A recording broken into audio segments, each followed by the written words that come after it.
Hey there, Dolf de Roos here, and today I want to talk about 4 questions that you should ask whenever you're looking at buying commercial real estate. And the first question is, what is the purchase price of this building? Of course, you need to know that. We need to know what we're talking about. You need to know, is it $500,000 or $1 million? But the second question, which is related to this, is what is the replacement cost of this building? In other words, you've got a commercial building, it's 10,000 square feet, say it's a warehouse, it's on the market for $1 million. What would it cost to build a new one?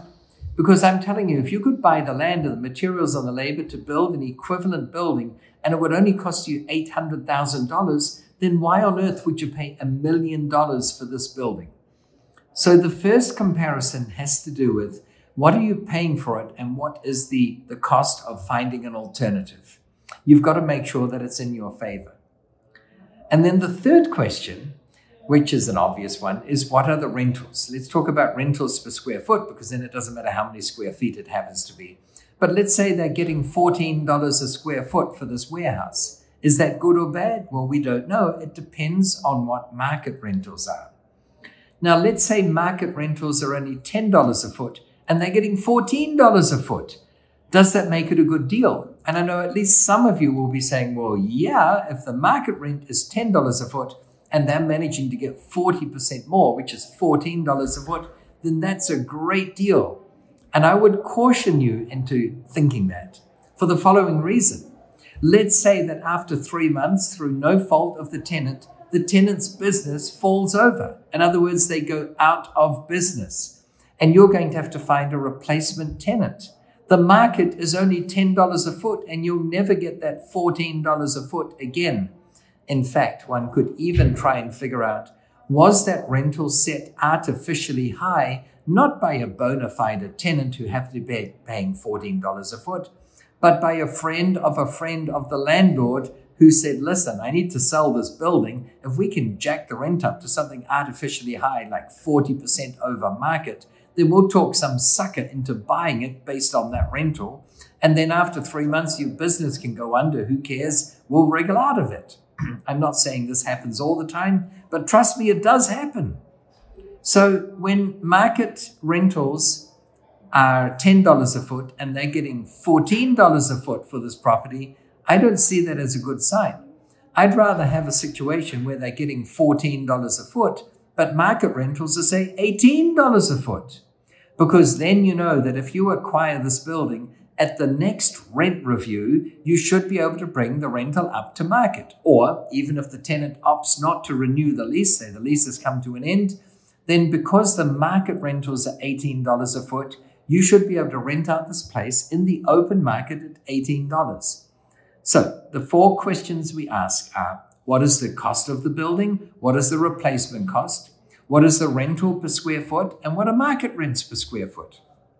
And if you can buy the building for less than replacement cost, and if the rentals are less than market rentals, then usually that points to the fact that you might be onto something. I say might because it still depends on where it is. If the warehouse is in a flood-prone area, or if it's in a low-lying coastal area that in the last year alone has been flooded by seawater 3 times, no matter how appealing the deal could sound to you, it's probably not a good idea to go ahead with this investment. So there are many factors that constitute a great investment deal.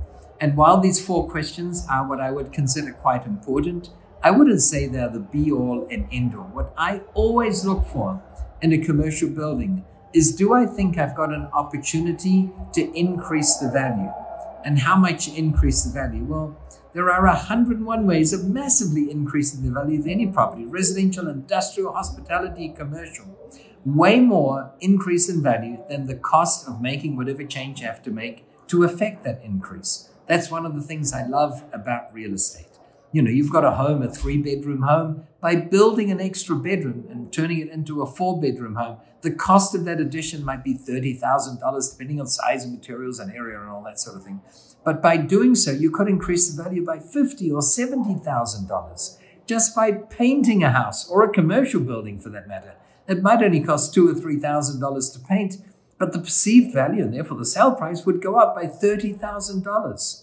All right, or you might have trouble getting a tenant for a commercial property, but just by painting it, the interior or the exterior, or putting some awnings on it, you can increase its appeal, and then suddenly you find you've got a tenant. And you might think, well, that wouldn't make much difference to a factory or a warehouse, but many commercial premises aren't used for factories or warehouses, where I admit the looks aren't that important. If it's a coffee shop or a restaurant or a flower shop where they sell, freshly cut flowers, the looks of the building is going to have a massive impact. So just repairing broken windows and putting some flower beds in, and repairing the concrete path leading up to the front door and putting lighting on it so that at night it's lit up beautifully. And even if it's closed at night, people driving by say, oh, wow, look at that, honey. There's a new flower shop there. Someone might say that as a hint for their spouse to go in there and buy some of what they sell. Who knows? But the thing is, by doing nothing, you won't change the value of anything. And I love it that with real estate, especially commercial real estate, you can get creative and start to change the value of the very things that we're talking about. And it's this changing of value that gives you so much scope for creativity. Now, I always say that when you have a creative mind, you can run rife with real estate. In fact, some of you know my background is electrical engineering. I studied electrical engineering for 8 years, not the easiest course around. I ended up getting a PhD in it.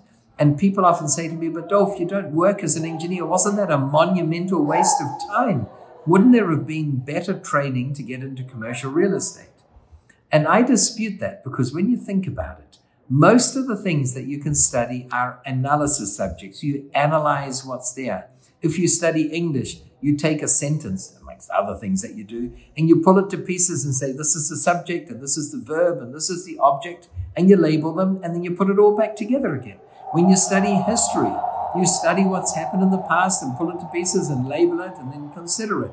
Chemistry, physics, maths, you study what's there, pull it to pieces, look at the components, the molecules and the atoms or whatever it is, the formulae behind it, and you put it back together again. So most things are analysis subjects, but there's a very small number of things that are not analysis subjects, but rather synthesis subjects, where you create something. Sculpture is a synthesis subject. Creative writing, synthesis. Architecture is synthesis. You're creating something out of nothing. And believe it or not, engineering is a synthesis subject. Here's the problem, find the solution, right? We want to send a man to the moon. Well, we have to overcome the gravitational force of the earth. You need to know the formula. You need to come up with new propulsion systems that can let us escape from the earth's gravitational pull. That's perhaps a weak example from a long time ago, but I still think that landing on the moon was one of the great achievements of mankind. And now we're looking at going to Mars and other places. But it all requires creativity. And in that sense, when people say, what a monumental waste of 8 years to study engineering, especially if you don't end up being a practicing engineer for every day of your life, I dispute that, because they say, no, I had 8 years of training on how to be creative in just about anything. And all that commercial real estate is, it's a manifestation of your ability to be creative, right? How can we increase the rental value of the space? Because to the extent that you can double the rental value of a piece of commercial real estate, you've doubled its value. And by doubling its value, you double the amount that the banks will lend you for it. And as I always say, if you can take the rental income of a property from whatever it is to double what it currently is, then the value will also double. And when the banks only give you 50% loan to value ratio, that means they take 50% of the appraised value and give you, in the form of a mortgage, only half of that. If we've doubled the value of a building from its purchase price, and the bank only gives us half of this doubled value, then the bank will lend you the purchase price. Now, I know for some of you skeptics out there and diehard people, it's not quite that simple. Because if we find a building on the market for $1 million and we think we can get a tenant for double the current rental, and therefore in the future it will appraise at $2 million, we can't go to the bank today and say, listen, we think kind of that the value will probably double, so will you give us $1 million now? He's going to say, no, you buffoon. It's on the market for $1 million. That's what you're paying for it. And the bank will lend the lesser of the purchase price or the appraised value. That's how it works. And I would have to agree with the skeptics and say, yeah, that is actually accurate. So there have to be a few twists to it. We can't get a loan based on an appraisal of $2 million if we don't have the new tenant in there yet. So how does it work? Well, we say to the seller, we want to buy this property and we're going to sign the contract today, but can we do settlement or closing, whatever you want to do it, or call it? Can we close in 3 months' time?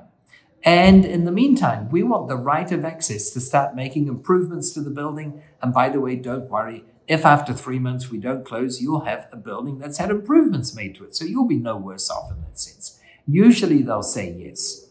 And in the meantime, of course, we have to find that new tenant and get them to sign up on a lease agreement.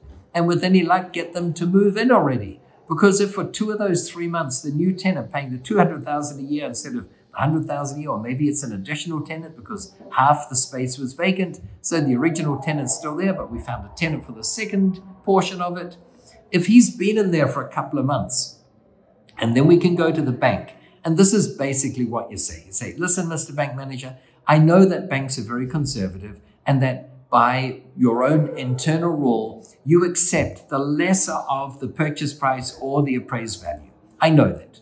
And I fully admit that I'm only paying $1 million for this building. In fact, here's a copy of the purchase and sale agreement, the contract to buy it, and I admit that it states that the purchase price is $1 million. However, that was 3 months ago, Mr. Bank Manager. And in the meantime, luck has fallen upon me, and I managed to find another tenant to bring the total rental income from $100,000 to $200,000. Mr. Bank Manager, it has doubled in rental value. And even your own in-house conservative appraiser has said that surely this building is now worth $2 million.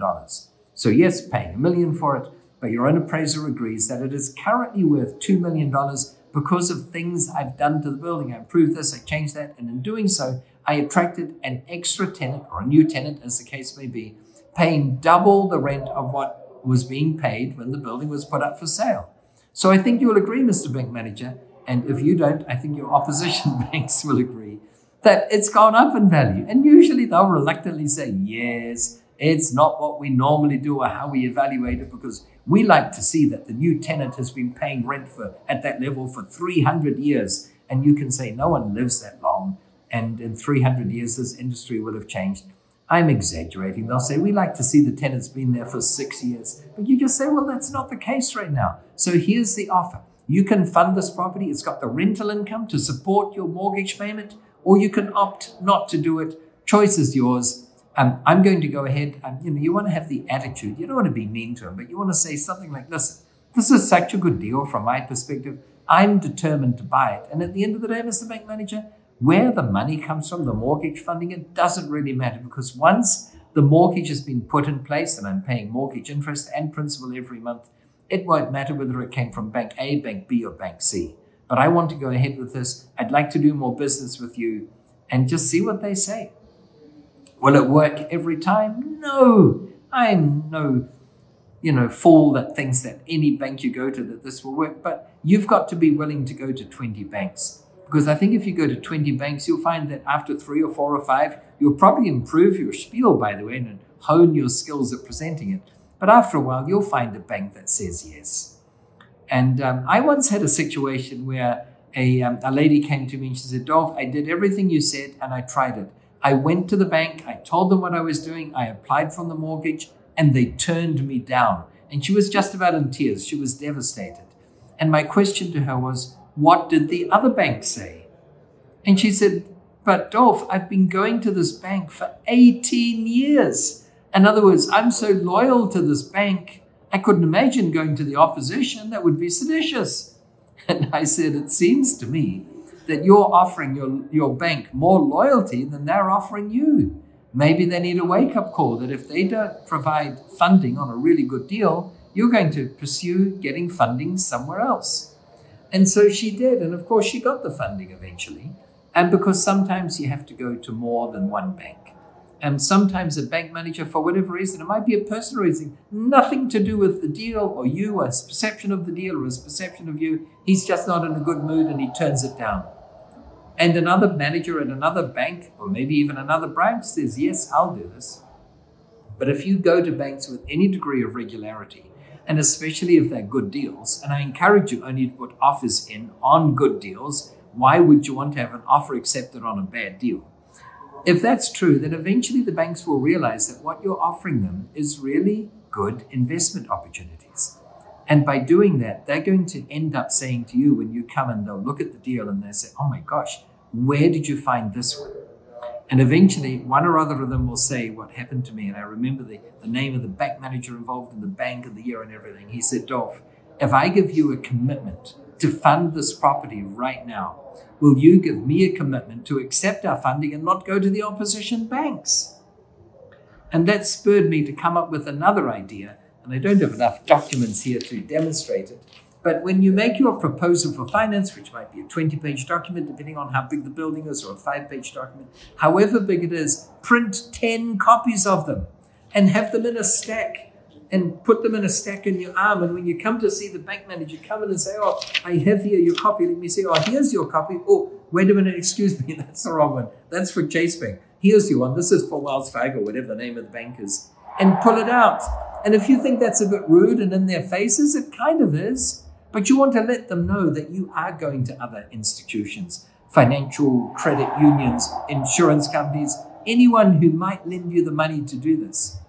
Because when they know that, then they'll know that they have to be a little bit in competition in order to get your business.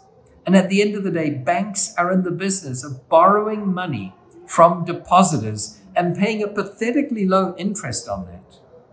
And then they turn around and take that same money and lend it out to real estate investors like you and I. Is it mainly real estate investors? Absolutely. They don't lend much money on businesses. And when they do, it's a much higher interest rate, like 12 or 14%. They don't lend money for you to buy crypto. They don't lend money for you to buy stocks, bonds, certificates of deposit, treasury bills. Treasury bills are almost guaranteed money. If a treasury bill is not paid out on maturity date, it means the government has gone bankrupt. And still banks won't lend you money to do that. The margins are too small. Real estate is the way banks go. They want to lend money to real estate investors, and they'll give you every incentive to do so. They'll have ads saying things like, if you apply for a mortgage through our bank, this month we'll forego the application fee. This month we'll waive the points that they normally charge up front. So it's just a simple way for them to encourage you to invest in real estate. Banks want you to invest in real estate. Or the way I always put it is, banks want to lend you money. Let them give it to you. Make it easy for them. Write your proposal for finance. In fact, we should have a session on how you write up a proposal for finance that makes it extraordinarily difficult for a bank to turn you down. Because once you've mastered that art, it's actually fun to create these documents. And I'll even contemplate giving you a template that you can use. But I have one request if I were to give you this template. And that is, please change it and put your own numbers and names in there. There was a period of time where about once a week, I'd get calls from bank managers all over the world saying, I've had another one of your students apply. And I'd say, well, how did you know? And they would say, well, they used your template, but they forgot to change the name. They used the name of the property that Dolf used in the example. They used the numbers that Dolf used. And that won't help you get the mortgage funding if you can't even personalize it to the property that you're looking at buying. So that's pretty obvious. It's self-explanatory. I encourage you to think outside of the box. I encourage you to be bold, to print up multiple copies of an application or a proposal for finance. Go to multiple banks and be bold about it. Let them know that you're seeing other banks. Let them compete. And you too will have bank managers say to you, hey, if I promise to give you this money, will you promise not to go to the opposition? When you have a good deal, banks will know it. They'll appreciate it. And by the way, something else happens. I always say if you owe the bank, $5 million, you've kind of got a problem. But if you owe the bank $500 million, they've got a problem. And here's what happens when you owe the bank tens of millions of dollars. They call you and they say, how would you like to go out to lunch this week? And you like going out to lunch, so you're about to say, yeah, that sounds like a good idea. But you're also a smart person. You say, hang on a minute. We went out to lunch last week and you paid, so you probably want me to pay this time. But before you can even say that, they'll say, it's on us again, as usual. Why? When you owe the bank tens of millions of dollars, do they invite you to lunch and offer to pay? And no, the answer is not to make sure that you're still alive so that you'll still be paying the mortgage next month. They're not that concerned about that, to be really blunt, because even if you do snuff it, they can take the building or the building will be sold and they'll get their money back. So they're not concerned about that. No, the reason they invite you to lunch and offer to pay is that they just had a lump of 50 million come in, and before going out to the public and lending it to people they've never heard from, they'd rather lend some more money to you because they know that you always do one thing without fail, and that is you always pay the mortgage on time. And by always paying the mortgage on time, you're the ideal client. So they're going to say to you, hey, we just had some money come through. Do you have any deals in the pipeline that you'd like us to fund? And that's how you want it to be. People used to fear going to the bank because the biggest fear in the world was not the fear of some untimely death or some horrible accident. The biggest fear in the world, believe it or not, to this day, is the fear of public speaking. And the second biggest fear in the world always used to be going to the bank manager to ask for money. And here's the thing, I never go to the bank to ask for money. I offer them a mortgage, a topic perhaps for another podcast. But who's the mortgagee and who's the mortgagor?